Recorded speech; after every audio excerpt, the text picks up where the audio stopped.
Hello, this is Allison Cooper. I am the program delivery partner for FIRST in Alaska. We are in the middle of some coach training. This is a session on Robot Game, and I'm mixing it up just a little bit because I'm not going to use slides. I'm just going to go straight to the Robot Game Rulebook because that seems to make more sense. So let's take a quick look and we'll get rolling here. All right, so the Robot Game Rulebook, you've got a hard copy in the mail. You should have gotten it by FedEx. Came separately than your challenge set. If you did not get it, it did not come, shoot me an email, acooper@jedc.com. Let me, jedc.org, there we go. Let me know when you ordered, when you registered, and that kind of stuff, and I'll see what we can do about chasing it down for you. All right, but it's also online. Introduction. Here is what I think is the best picture we have of the field itself. So when you're trying to figure out where the mission models go, not exactly how to set them up, but where generally they go, I go back to this picture right here. Okay. Here's a how to get started. You can build your mission models. There's a QR code. How to play, talks about all that stuff. Here is a specific thing about which missions are where. Here's something super important. Take a look at left home, left launch, etc. Okay, so you're going to start your robot in the launch area.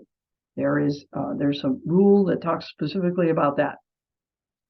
You're basically going to split your kids in half. Half of them are going to go to one side, half to the other, and you're going to have. And let me also explain that your kids are going to be on the side of the table on the bottom on this picture, because there's going to be another table on the top of this with their launch areas facing up, if you will. Just picture two tables back to back. Your robot has to start in launch, and in the launch area, you see where the red launch, the red dotted line is. It's the inside of the wall, and then the lines on the mat, and then it's vertical from there. So everything about your robot, the cables, the attachments, and everything else have to fit. When you start your robot, when you launch, it has to be completely inside that, or you can't launch. So it's not like you lose a token or something. You can't launch, can't go. Okay. So same thing on the other side. You can have two kids up at the table on each of those sides. We'll look at where it tells you what you can take to the table and all that stuff. But there's launch, and then at the end, after the robot goes out and does something, comes back, it wants to go to home. If your robot is entirely in home, you can grab it without losing a precision token. And so home is the launch area plus that area off to the edge that doesn't have a mat on it. Okay. All right. Some guiding principles. These are important. Team launches it from, okay, so you have 2.5 minutes. You have the two launch areas. You can, it says in whatever order chosen by the team, you're not going to do all the missions. You try for 3 or 4. Pick the simple things. Don't let your kids try things that are super hard and get discouraged. There are a couple things out there that your robot literally just has to drive forward and drive back. Yay, you've scored. Okay, let them have those victories and be encouraged by that. Okay, your robot's programmed to return to your home area. And then if it's there, you can make changes. You can add an arm. You can do whatever you need to do, reset it, and send it back out again. And you have these precision tokens, and you lose one if you have to grab the robot outside of there. Only the robot can move things from one home to the other. You can't hand anything across. You can't hand the robot across, etc. And everything's scored at the very end. Okay, so at the end of the match, and stop the robot, and then step back, referee will score the condition at the end. So if your robot goes out, scores, comes back, goes out, and then knocks the thing out of scoring position, unfortunately, you won't score that because it's all scored at the end. Okay, 3 matches, the highest score counts. Yay! And then the judges are referees. Your referees are going to look at your gracious professionalism at every match. Okay. I'm not going to go through every page of this, but the pages at the beginning are very important. Okay, this is the way missions are set up. This book is written so that the kids can look at this, so that they don't have to ask you, does this count? Does that count? Go look at the mission with me. You can tell me. Okay. And it has a link here to an official scoring calculator. But FL or FTC and FRC teams, the high school teams, usually, or no, every year somebody has an app that they put out. So there's a phone app this year you can use as well. I use that. Okay, so this is the way that the missions are laid out. There is a picture of the model, so you know which thing you're dealing with. There's a picture of the field, and so you can see where it is. And then in the corner, there's a little, you know, what the thing's about, why this, you know, this is hologram, and whatever the point of this thing is. That's great. It's lovely. It's pointless. It's not pointless, but it's not part of the mission. It's just it might help you when you're trying to work on innovation projects, so you can think about topics, but it is irrelevant as far as scoring points goes. The black text underneath, it will say whatever the condition is that has to happen in order to score, and then it will tell you in red how many points. And then if there's blue italics, that will tell you that there's a specific condition or something. And then and those are the 2 things that are critical right there. Underneath it, there are pictures sometimes that they'll tell you, you know, this counts, this doesn't count, this counts. If there's something that needs clarification.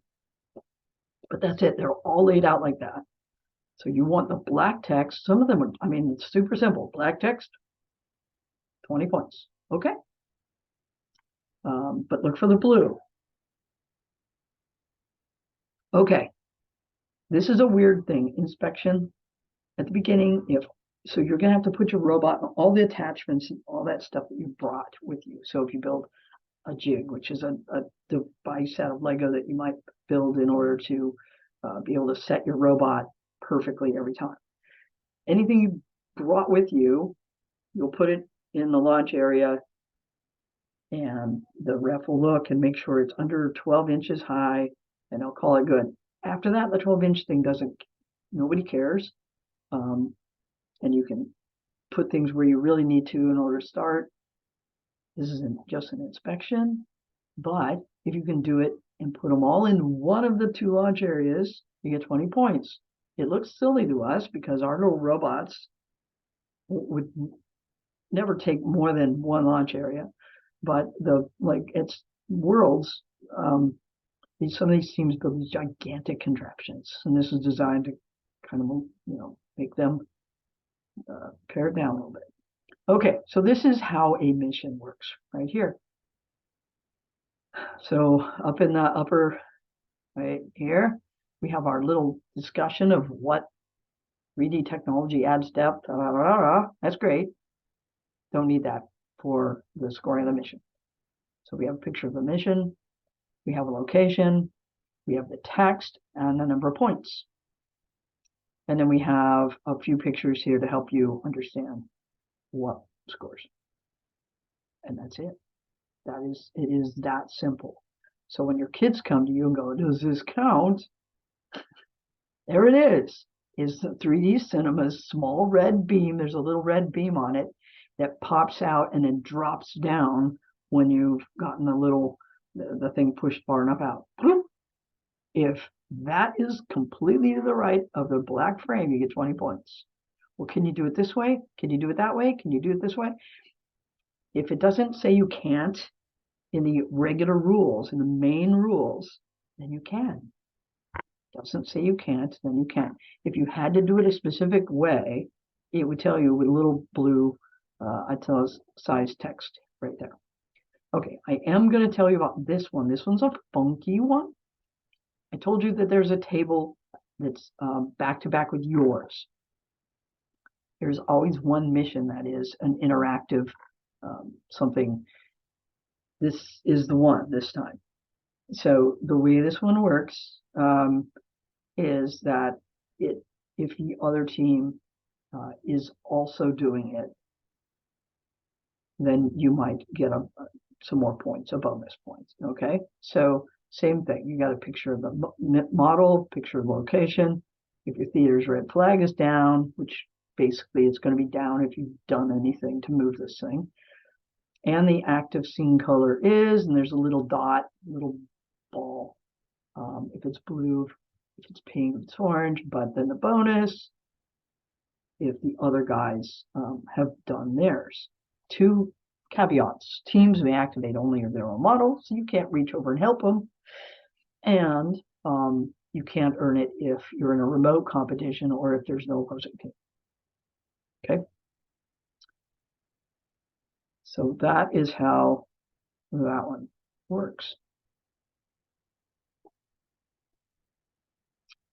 Okay.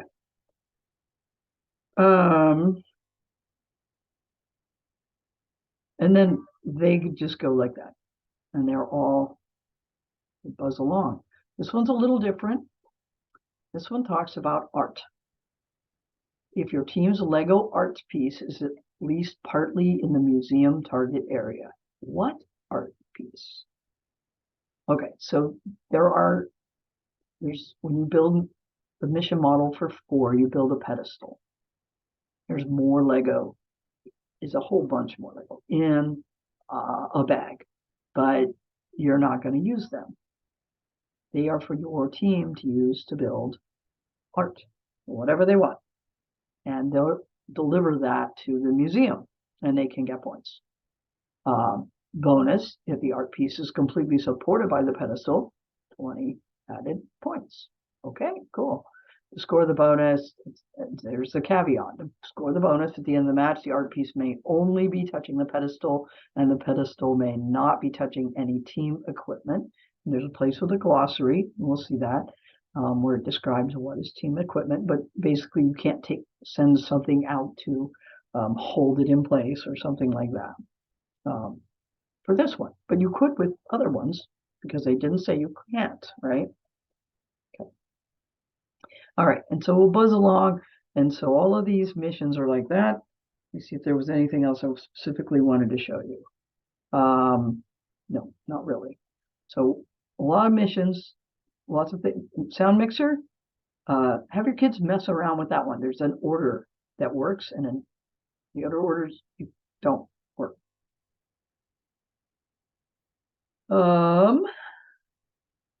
And I'm just going to make a comment. The chicken there's a history of Lego. The FLL chicken is a thing. You might have to look that up. Okay, craft creator. So here's what I'm going to say. Notice that a launch area is here. And this thing is pointing, it's right here. And there is a bar, an orange bar, this one, that you push. And you just push it.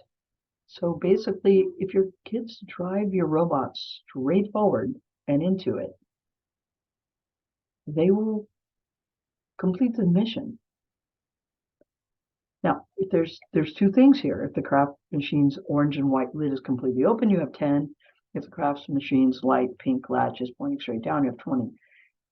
You don't have to ever do both things unless it says you have to do both things. They're independent. So there's a mission. If I were you, help your kids recognize some of these super easy things that they just have to drive the robot over and do. So this is one of those. They basically design this thing so that a third of the missions are easy, a third of the missions are hard, a third of the missions are what they call like medium. Okay, so help your kids find easy.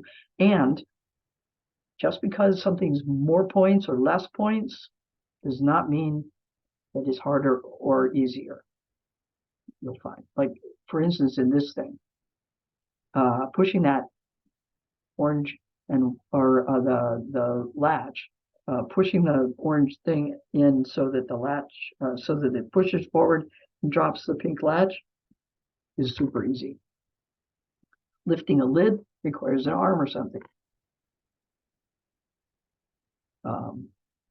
But the points are backwards, right? That's normal. Oops. Click. Okay. All right. Audience delivery. This is an interesting one here.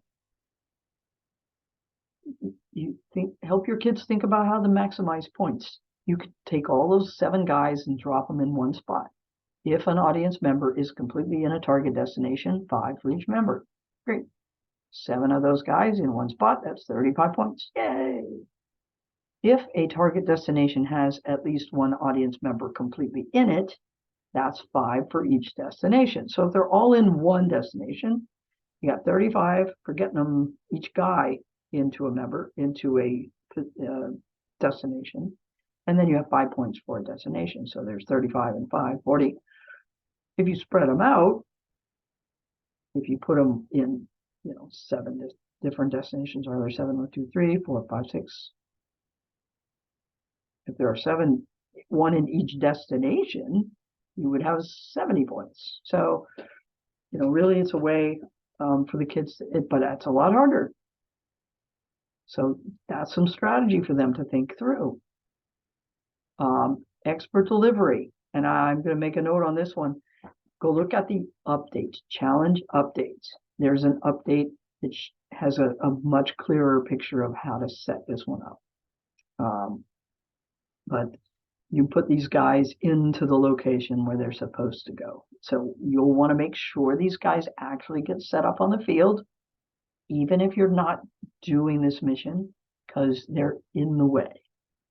And they'll be in the way at the tournament. So make sure that you always set up the entire table, even put the things you're not going to do up, because you'll want to make sure that the things are in the way, just like they'll be at the tournament.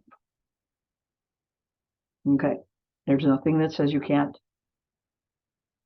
move more than one thing at the same time, right? Okay. All right, so precision tokens. What that means is that if you have to pick up your robot, if your robot is running rogue out there on the field, your kids tend to like panic for a minute. It's better if they don't, but all right, they can stop it. They can get their robot, and the referee is just going to grab one of the precision tokens and pull it aside. They'll get points for each precision token that's left on the field. You usually put it on the edge of the table or something.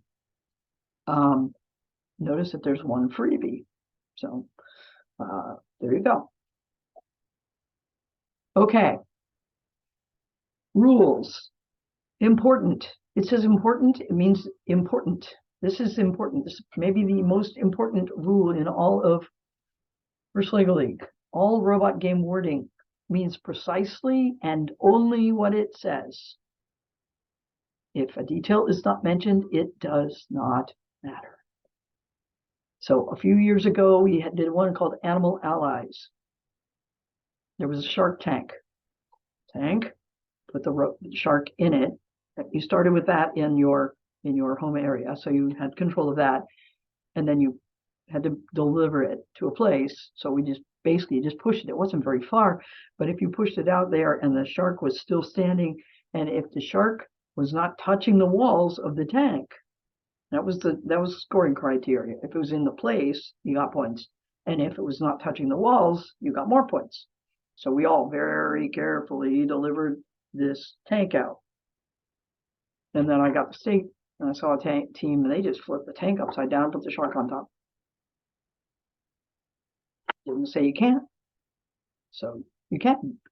We put more rules in. Oh, you must have it upright, or you must have it touching the mat, or you must have it. No, you don't. If it doesn't say, then the detail's not important.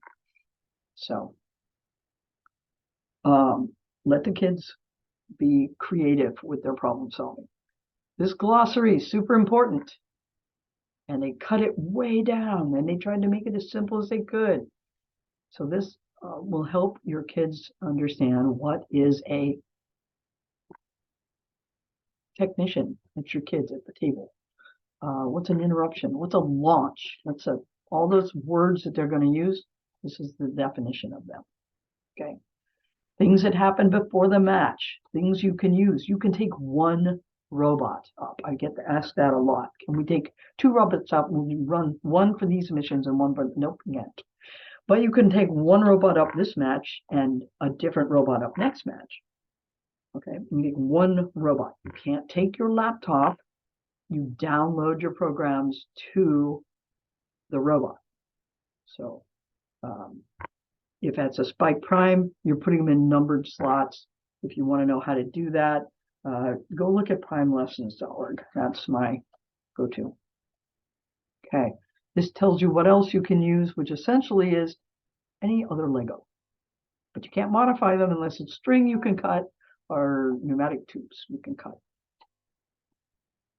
You may take a piece of paper to each home area with your programs written down on it, which one was in which slot. And that's pretty much what you can use. You can't take any kind of duplicate mission models. All right, again, home lunch area. And it talks about the setup before, what has to happen, where you're basically going to keep the stuff on the table there. And you're going to divide your kids in half, one half on one side, one half on the other, and they can't switch back and forth. Okay, during the match,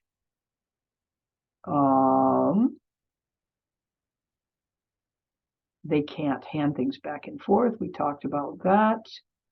When launching, so you need to very carefully make sure that the kids understand a launch. Everything has to be still, everything has to fit in that spot, ready, and then they send it. Out it goes.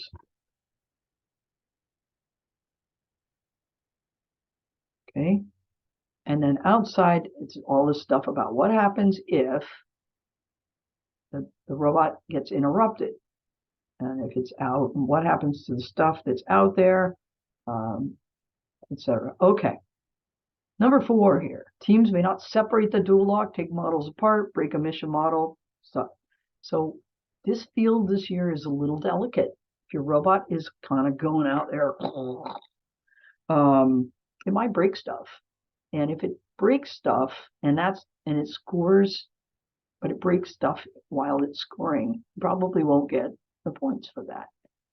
Part of the game is to be able to control your robot. So help your kids recognize that they can't just go in and, yeah, we hit that and we flipped it, but we also, took the guy off the top of the model, but that's okay. We still scored. No, we probably not. If you broke the mission model, you probably aren't scoring. Okay. After the match, the ref's going to score it. The kids are going to look at it. They'll sign off on that. It depends on what they're using to score. They may not know how many points they got. They may just know which missions they got credit for. But the ref is going to do that. If the kids are in agreement, they just sign it. If the kids have a problem with it, that's when they bring it up respectfully to the ref and tell them, what their concern is, why they, and chances are really good the ref's like, oh, I missed that one, good catch. And the ref will fix that. If not, the ref will take that to the head ref and they'll talk about that. And sometimes, they won't get what they wanted. But hopefully it's all good and respectful, and everybody at least comes back knowing that they were heard, and the call just didn't go their way. There is something called the benefit of the doubt, and so if something's like really close, the refs will usually give it to the team. Okay, mission models comes like that in a box, bags. Gotta build them right, build them right. Let's see. Field set up talks about that. This stuff called dual lock. It's your friend. This is what keeps the mission models on the table. Basically, you're going to be putting that on the place where the X, and then you're going to stick the one that's going to end up sticking on your model. You put that down, and then you stick your model on so that it's stuck. And read this, and you'll get it. Okay, and then it goes through every single model and tells you exactly how it's supposed to get set up on the table. Some of them start out in home. See, it's got that up there. The audience members, one of the experts, pedestal, etc. You have some that are fixed to the mat with the dual lock, and then you have a few like this boat, and the experts that are going to be not stuck down. They move. Okay. And again, go look at the challenge update, because there was confusion about where these experts are supposed to start. When you look at the mat and you look at the mat, look at all of these setups, and you can see markings on the mat for like levers or any pieces are sticking out, where these rings are. You can see where the rings go on a mat. So that'll help you out. Okay. And then at the end, you have just a few tools, and you have a score sheet. Okay. Let me see what else I meant to tell you about before we wrap this up. Again, the launch, gotta start fully in the launch area. Nothing moving. Yeah, let me throw a little bit of coach wisdom here out for you. And I guess I'll just stop sharing. Okay. So kids need a way to start the robot consistently. And that is like the biggest challenge I think I've had with teams is, if getting it through their heads, if the robot doesn't start exactly the same, not just the same spot, but heading the same direction every single time you run that mission, it's not going to do the same thing. And then it's almost pointless to try to fix the code, because, what are you going to fix? It did it differently this time than it did it last time. So that is a challenging thing to try to get through their heads. There are some ways to help with making sure that launch is good and solid. There's a few missions where it really doesn't matter so much, because the place you're headed is really wide, and it's just going to go there and straight back. And so, use your judgment. Don't get crazy. But if it's anything that's got to be precise, or they're going to do something and then go somewhere from there, you're going to need to have a really good solid launch. There are grid lines on the mat. I like to use a flat back and line up on the wall. Or when we're out on the field, coming back and line up on the wall, come and hit the wall and square back up. There are, let's see, let me find, so I don't forget the things I was going to do here. A jig, that was the other one. You can have your kids can build something with Lego that they put down and like put their robot into it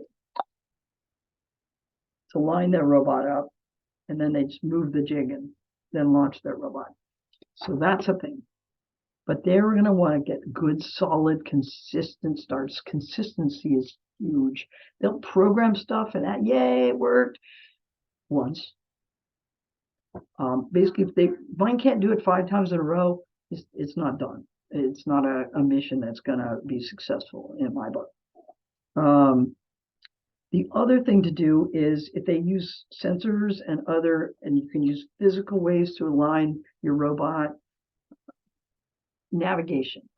So if your launch isn't perfect, but you're going to just go out and catch a line and follow a line, then that's not as important that launch is absolutely perfect. So navigation is really important. The robot has to know where it is, where it's headed, in order to do well. So your Spike Prime software has tutorial stuff in it. I teach my kids to program using primelessons.org, primelessons.org. That's the way I do it. And they have lots of other good stuff in there that will help. So, and again, you could use either launch area, use both. Give those kids a chance to run it and those kids a chance to run it. You can't hand the robot over, but you can run it over. It can go out and do a mission and go end up there, or you can just literally have a run that just drives over. You can also, if it's stranded out in the field, the other guys can go get it. So you could use that as a strategy if you're willing to give up a precision token. So, okay. I think that is it for now. And that leaves us with just a little bit of one more session. We're going to talk about resources you have. And then hopefully you will be all feeling a little bit comfortable and ready to coach your team. All right. Thank you much for joining us.